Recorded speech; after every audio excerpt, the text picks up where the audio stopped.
So this video is going to be a bit of a rant. It's Friday, why the hell not? But basically, I want to talk about the arena of business buying, and specifically like buying a business in order to become an entrepreneur. You know, if you look at where we've come to today, there has become a massive industry around people who are selling info products, services, all that kind of stuff designed to help people like you and me who want to be entrepreneurs basically go out and find a business to buy. And a lot of what you hear from these folks peddling these types of courses and info products and groups and all that kind of stuff is the following kind of big scale numbers, which is 10,000 baby boomers are retiring every day, 8 to 10% of them own businesses, therefore like there's nobody to buy these businesses. So that's where folks like you and me can step up, buy those businesses on the cheap, and walk our way into wealth. I heard this story and I saw people selling this stuff, and it always kind of bothered me because like it didn't match my understanding and basically what I was seeing on the ground in the world. When I first started going out to try to buy businesses back in 2017, I went in with my eyes wide open. I knew finding a deal and a business that I wanted to own and a business that I wanted to buy and that I could afford and that a seller was ready to sell and all those things, and I could get the deal across the finish line. Like I realized it was going to be pretty freaking hard. And business buying has always been that way.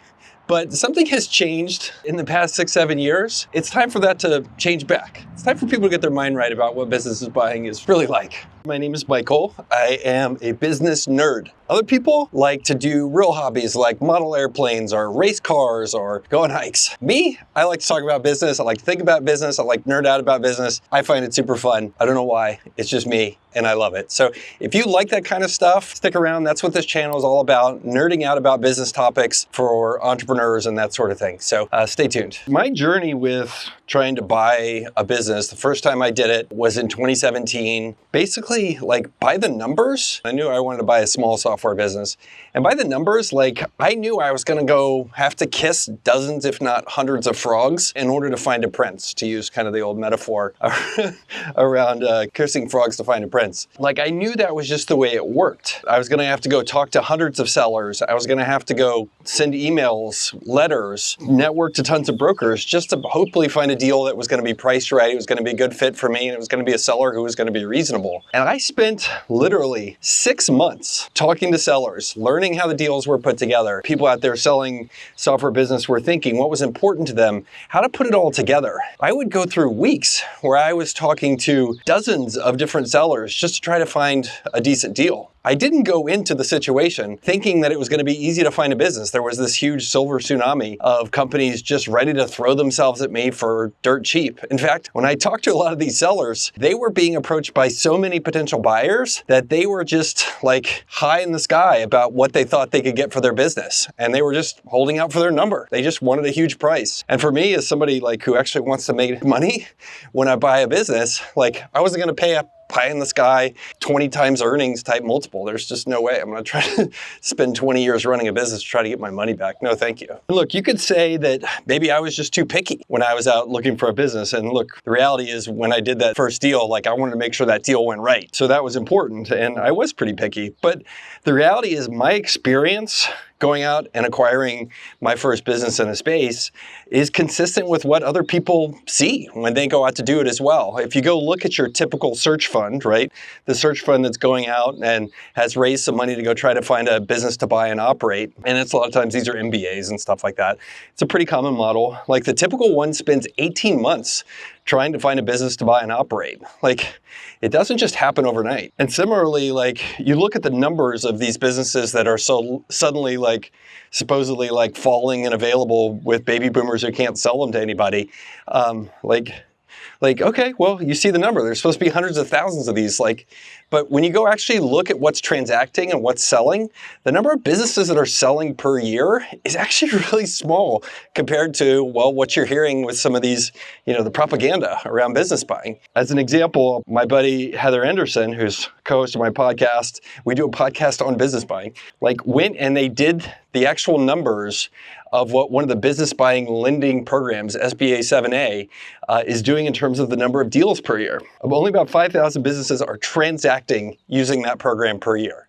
In other words, it's like an order of magnitude lower than this like 300,000 businesses per year transacting kind of number that we all keep getting promised when we hear, well, the business buying propaganda. And so if the reality of what's happening with business buying is radically different than kind of the dream that's being promised, like, why is this dream being promised by folks who are in the guidance and info product business and all that kind of stuff? Like, why are they like making it sound like there's this giant wave of businesses transacting when in reality, like what we're seeing on the ground and in the numbers, like it's not happening. Here comes to what is rule number one of being a guru, whether you're Tony Robbins or anybody like that. What you do when you're selling those kind of things to folks is you sell them on a dream. You don't sell them on a product. You don't sell them on a book. You don't sell them on information, on data, or any of that kind of stuff. You sell your customer on the person they're going to become after they partner with you and become part of your tribe. So if you sign up for Tony Robbins stuff,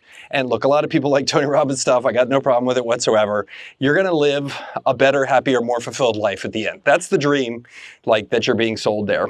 And the same thing happens with folks that are helping you as a guru. They're the gurus trying to sell you services and products, and they're selling you a dream. Like, the dream is you're gonna become a business owner by partnering with them, buying their stuff, learning their types of things. And I know there's people that hate on course sellers. There's people that hate on the folks that are selling these types of masterminds and groups and all that kind of stuff. And look, I'm not gonna come on this video and be like, hey, that's horrible, like writing off the whole category, because the reality is, like, there is utility there. I've done some of that guru-y type stuff myself. Like, I put out some courses and have been part of masterminds and all that kind of stuff. Like, I see the utility in it. So the whole category isn't wrong, but there are people who are taking it way too far. I saw it on Instagram yesterday, and the ad on Instagram was basically a young guy coming on telling you and me how there's a huge future and you can become a millionaire by buying a business, and it's relatively easy. And this group would actually go so far as to put it all together for you. They'd find you the business, they would structure the deal for you, they'd help you get financing, and they would even go so far after you buy the business and maybe put your whole livelihood and your whole net worth on risk by borrowing money to do this and signing a personal guarantee. They would find somebody to come in and run it for you. So basically, like, taking the dream, like, just to an extreme. Like an unrealistic dream. I understand why gurus like this go in and make unrealistic promises. Because guess what? Unrealistic promises are even better dreams for people to achieve. And if you could sell somebody on that dream and sell them to a service there, like, that's gonna convert better. The problem is, like, unrealistic dreams, they don't happen. They're not realistic. And that's where I have a problem with all this. The summary of this whole rant, which is like, it is okay to go buy a business. It is a good path for many people as a way to get into entrepreneurship. I know a lot of people who are really good as 1 to 10 entrepreneurs, like taking a business from 1 to 10, as opposed to being a 0 to 1 entrepreneur. Personally, I love 0 to 1, it's much more fun. But other people love 1 to 10. They are better at scaling a business than they are starting it. There is nothing wrong with that. And that is a perfectly good, healthy approach to life. But my warning to folks and my concern is, beware the folks that are selling you a dream that's just impossible. And there are so many people out there that are promising you these big numbers. They are exaggerating because, man, they need to in order to break through the noise and try to sell people more info products and masterminds and all this kind of stuff. Just like anything else, buyer beware, and there's never such a thing as a free lunch. There's always a catch and there's always a downside to stuff. And that's my rant about all of this. This industry's gotten pretty big in terms of trying to sell people on buying businesses. You don't want to be one of the people who ends up with broken dreams by choosing a guru who's going to lead you the wrong way. What do you think? Let me know. Tell me in the comments below. Bye.